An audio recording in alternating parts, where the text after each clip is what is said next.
Johnny Dollar. George Reed, Johnny, at Floyd's of England. Well, hiya, George. What can I do for you? Well, Johnny, I'm afraid I've got myself into a rather embarrassing situation. Yeah, what have you done this time? One of the company's most important clients is a man named Orson Ogilvy Terwilliger, retired. He's a collector. He lives down near the little town of Bethel, New York. Where's that? Across the Hudson, east of Poughkeepsie, between Monticello and Coshocton in the Mongauk Valley. Yo, hold it. I better look it up on the map. Yes, I wish you would, Johnny. Then go on down there right away. Oh, why not? But what for? Terwilliger insists that someone from the company, preferably I, call on him immediately. Immediately, Johnny, regarding some change he wants to make in his life insurance policy. What kind of a change? Well, I haven't the least idea, but it's a really sizable policy. How sizable? Over $500,000. That's sizable. With a double indemnity clause. Wowee. You can see why it's important that we cater to this man. All right, so why don't you tear on down there? Well, you see, Johnny, oh, dear. Yeah? What's the matter, Georgie? I'm making this call from the city jail. You what? No, some fool traffic cop. I mean, one of our fine highway patrolmen. Well, I'm afraid in my anxiety to get down to see Mr. Terwilliger, well, I may have been speeding a little, and, well, I made the mistake of arguing with this officer quite vehemently, Johnny. No. And, well, my hearing isn't until tomorrow morning. Well, look, why don't you send somebody else from the office to see this man? And have my own employees find out what's happened? All right, then telephone him. And have him find out? No, please, Johnny. Go down there and... Listen, I'll double whatever your expenses are and give you $100 besides. Oh? But now is that really all there is for me to do? Just find out from him what change he wants in his policy? Yes. But why do you ask that way? Oh, nothing. Only every time you hand me one of these real easy assignments, I find I'm lucky to get out of it alive.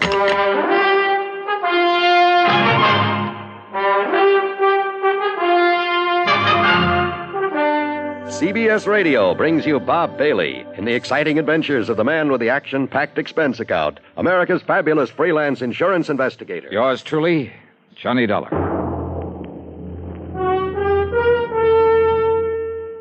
And now, Act One of yours truly, Johnny Dollar.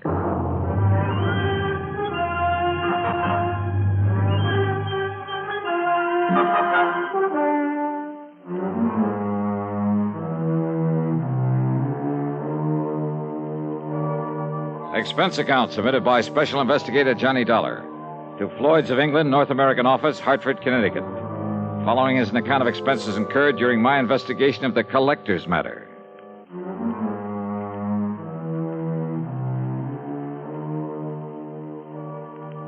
Expense account item 1, $9.85 for a cab to Bradley Field and a plane to New York. Item 2, $50 deposit on a rental car, and I drove north and west on 6 and 17 and finally Route 17B in my search for the little town of Bethel.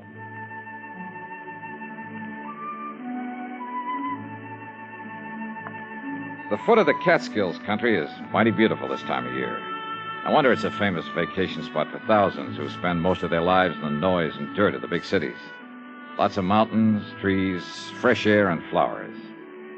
The so-called town of Bethel was little more than a crossroads with a couple of general stores and gas stations and Emma's Hotel. At Emma's, I asked directions to the Terwilliger place. Oh, you mean the big place over the lake? Well, I don't know, is it? Yeah, it's a beautiful place. And if they do decide to sell it, well, you know the rumors about it. Yeah, well, how do I get there? Well, you see that road right across the highway? Yeah, I see it. Well, first you pass Lake Superior, the Scott place. Yeah. About a mile and a half, maybe 2 miles. You see a turn to the left. Uh-huh.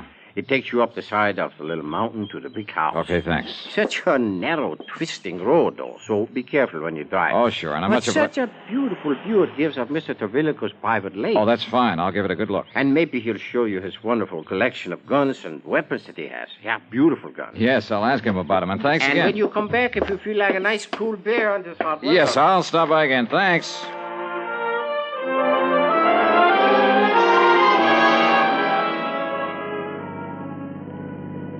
I passed the Lake Superior he'd mentioned.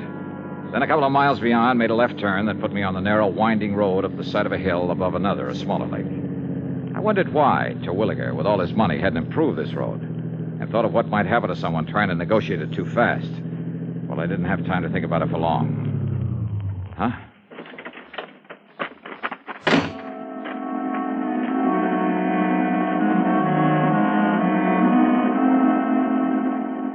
The other car must have been coming down the hill. but apparently had taken the narrow little turn much too quickly, then skidded and rolled over to land against a huge boulder that stuck out on the side of the hill just below the road. After a struggle with it, I managed to get one of the doors open to see if the man inside was still alive. He wasn't, though his body was still warm. I reached into his pocket, pulled out a billfold, looked at the driver's license in it. Yeah. Orson O. Terwilliger. In the history of America, the inventor has had a place of importance equal to that of statesmen and other national leaders. Indeed, our inventors, many of them mechanics, craftsmen, or even thoughtful tinkerers, have strongly influenced our destiny. They have contributed greatly to our amazing development from a barren outpost of civilization to the foremost industrial nation in the world. Incidentally, when we think of great inventions, it's natural to think of involved mechanisms like the McCormick Reaper, the sewing machine, or the phonograph. However, some inventions are so simple, one wonders why they weren't thought of centuries before. An invention in this category is, of all things, the universal, all-important safety pin. This was the invention of Walter Hunt, who lived in New York in the first half of the past century. Between 1832 and 1859, he created and patented more original and worthwhile inventions than any man in the country. A revolver, a repeating rifle, and a bullet with a metal cartridge containing its own explosive charge. But of all his simple inventions, the safety pin is the most useful. It was patented in 1849, and he gave the patent to a draftsman in discharge of a very small debt. Perhaps it is safe to say that Walter Hunt's little invention has been known and used from infancy to old age by more people than any other mechanical contrivance in the world. In recognizing the need for a safety pin, Walter Hunt had the viewpoint of so many American inventors. Somehow there must be a way. Let's find it. Now, Act Two of yours truly, Johnny Dollar, and the Collector's Matter.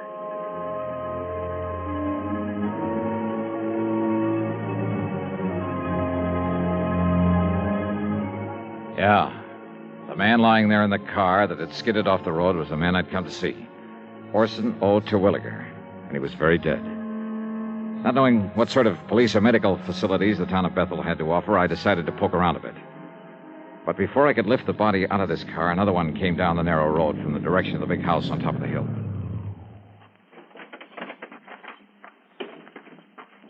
Well, stranger, did you have some trouble with your... Oh, no, that's Orson's car. This gal was a doll, maybe 5'2", with blonde hair and, for a moment, sparkling blue eyes. And a figure inside her tight blue capris and yellow silk shirt that would have made any man turn his head. She stood there a moment, staring at the body, a look of utter disbelief on her lovely face.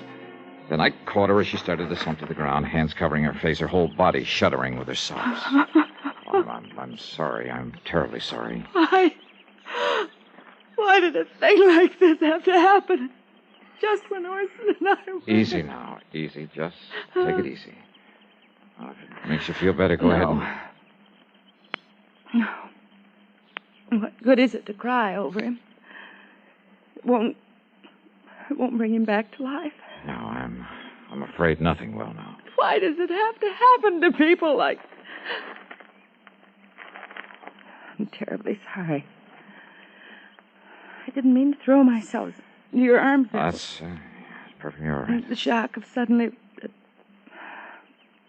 I'm Blanche Terwilliger, his wife. Who are you? My name is Johnny Dollar. Johnny Dollar? The insurance investigator? Yes, that's right, Mrs. Terwilliger. Your husband had asked that someone for the office. Sounds like a terrible thing to say, Johnny. Yeah? But I'm glad it was you who found him there. Oh? After all the awful things that people... Only they aren't true at all. They never were. Well, I suppose we'd better call Dr. Parker and the police and... Shall we go up to the house, Johnny? Yeah. Sure.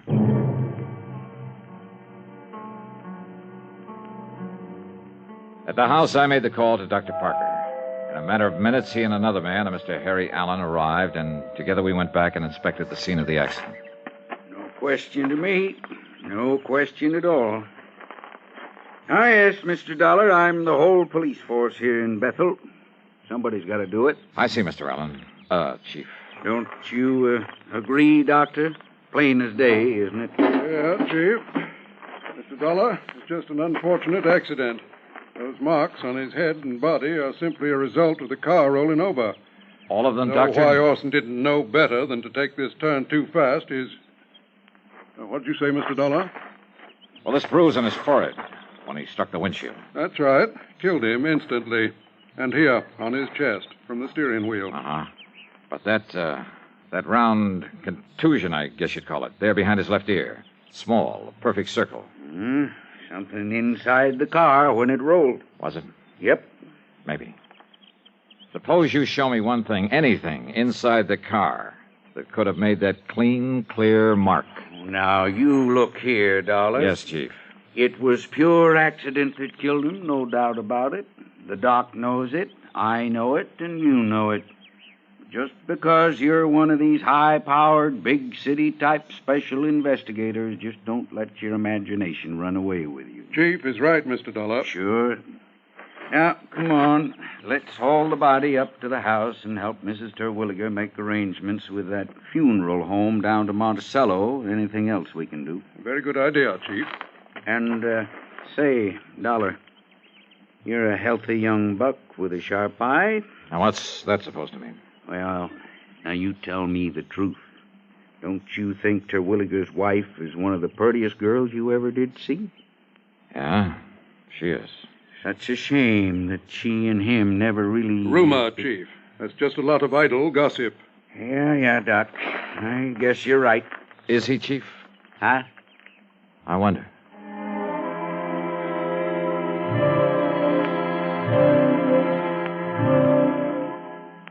Up at the big home on the hill, Mrs. Terwilliger, only I called her Blanche now, at her insistence, she called to make arrangements for her husband's funeral. Considering her obvious shock over the whole affair, she was doing very well. She'd also called one of the local garages to remove the wreck of the car. It would be so horrible to have to see it there day after day. That car, the thing that killed him. Yes, I know what you mean. You're very understanding, Johnny, and I like you for it. Yeah, well, Yeah, I guess there's nothing further that we can do now. I've made out the death certificate and, Blanche, my dear. Yes, Doctor. You sure you wouldn't like to come down the hill, stay with Mrs. Parker and me until this is all over? Oh, no, Doctor, but thank you very much. You've all been wonderful to me, and I appreciate it. That means you too, Chief Allen. Oh, now, it's a real pleasure, Miss Blanche. Well... Yeah, I suppose we... Oh, but Johnny, Yes? would you stay and help me make out the insurance? Oh, it sounds terrible to talk about it at a time like this. Yeah, but all those things have to be done, my dear. So, Mr. Dollar, if you'd like to stay here... No, I'd better run on down to Emmer's Hotel and arrange for a place to stay overnight. A hotel when we have this nice big house with plenty of... I'm sorry. I forgot that I'm alone now. You really shouldn't be, my dear. Johnny, maybe you'd come back to tell me what I must do about the insurance. And maybe have dinner with me? Well, that would be a good idea. Yeah, maybe it is.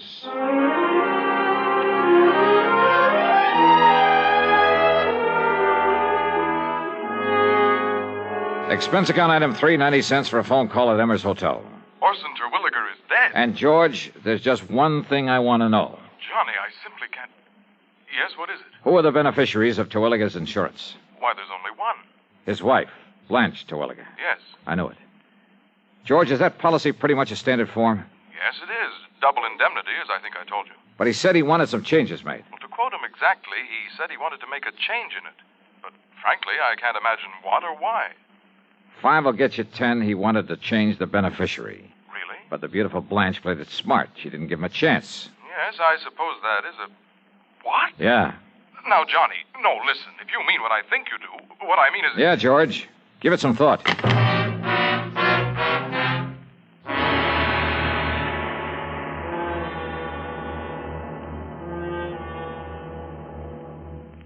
Who administers the oath of office to the President of the United States? And for that matter, what is the oath of office? You may not know the answer to the first question. You should know the answer to the second. Because before a man can become president, he must pledge himself to do two things. First, he must pledge that he will in fact perform the duties of the president, and second, that he will perform them in accordance with our Constitution. This pledge is called the oath of office. It is very short and reads as follows. I do solemnly swear, or affirm, that I will faithfully execute the office of President of the United States and will, to the best of my ability, preserve, protect, and defend the Constitution of the United States. That is the oath of office. The President takes it. But who administers it? The answer is that the Constitution does not say. Washington was sworn in by an official of New York City. Calvin Coolidge took the oath of office before his own father in the family homestead in Vermont. Frequently, it's administered by the Chief Justice of the Supreme Court. But the important point is not who administers the oath, but that the President, before he becomes President, shall swear to preserve, protect, and defend the Constitution. Because it is the Constitution which ensures that your country and mine shall be our country under God. Now, Act 3 of yours truly, Johnny Dollar.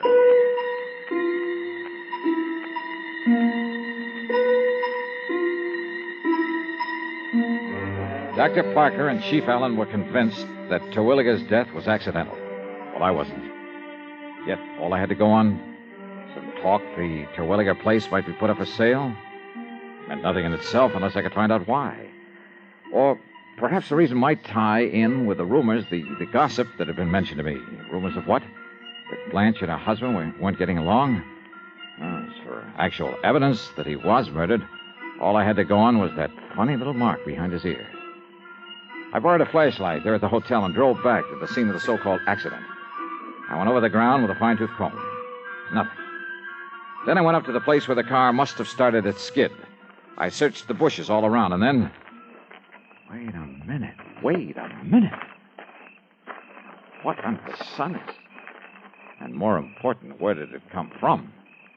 It's much longer than an ordinary. As for the fletching... this thing's been used all right, and recently. And instead of a point, it has the heavy, round stone head. Who is it? Speak up or I'll shoot. Oh, that's a nice way to welcome a dinner guest.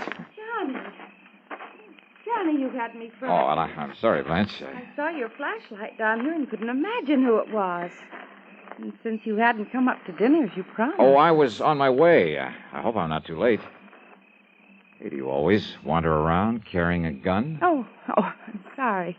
Here, you'd better take it. Yeah. I'm not used to these things, though heaven knows I've seen enough of them. Your husband's gun collection. But why'd you stop here, Johnny? What were you doing, and what in the world's that? Oh, just a...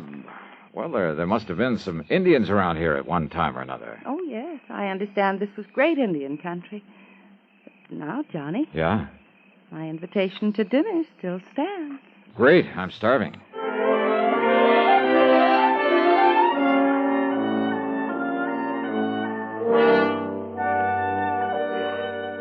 Well, mighty fine dinner, Blanche.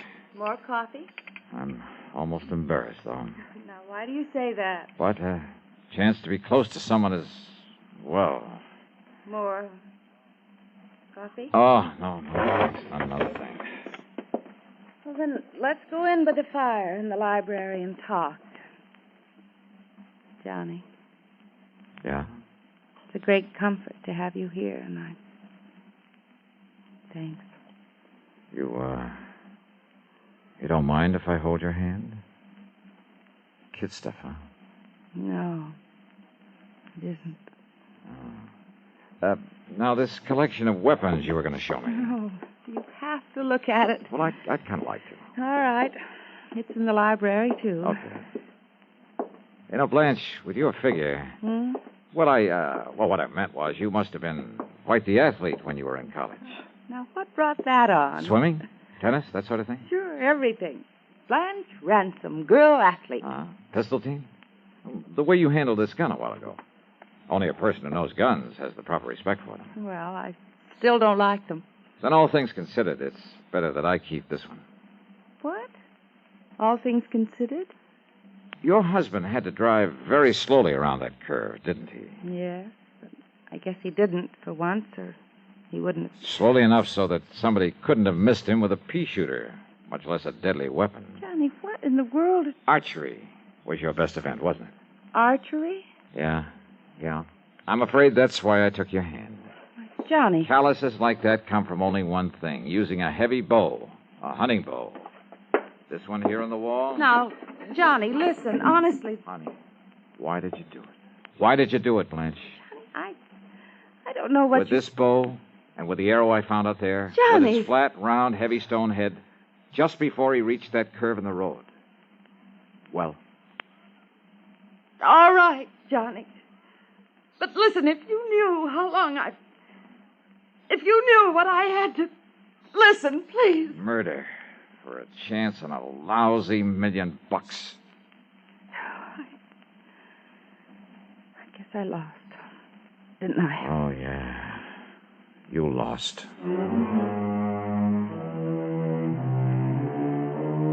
And according to the law, no person convicted of the murder of the decedent shall be entitled to any portion of the estate, including the insurance.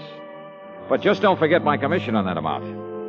Expense account total, including room and board at Emmers and the trip back to Hartford, $185.60. Doubled. Yours truly, Johnny Dollar.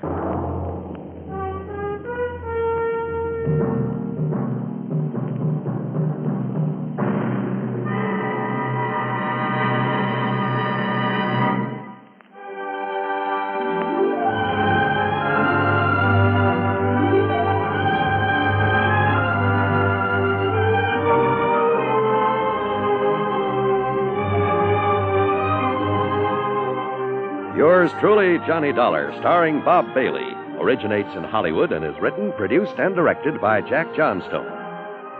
Heard in our cast were Virginia Gregg, G. Stanley Jones, Forrest Lewis, Vic Perrin, and Bart Robinson. Be sure to join us next week, same time and station, for another exciting story of yours truly, Johnny Dollar.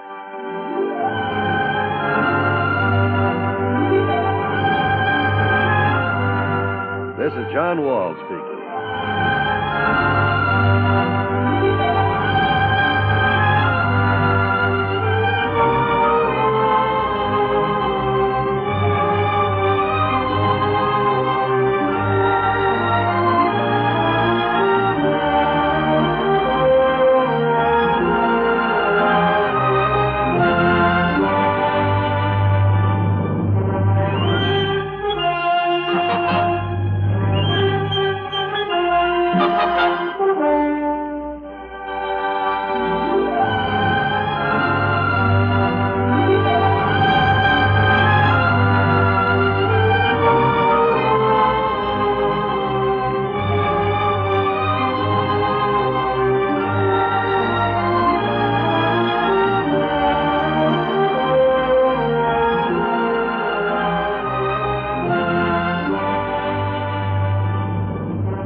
Johnny Dollar has come to you through the worldwide facilities of the United States Armed Forces Radio and Television Service.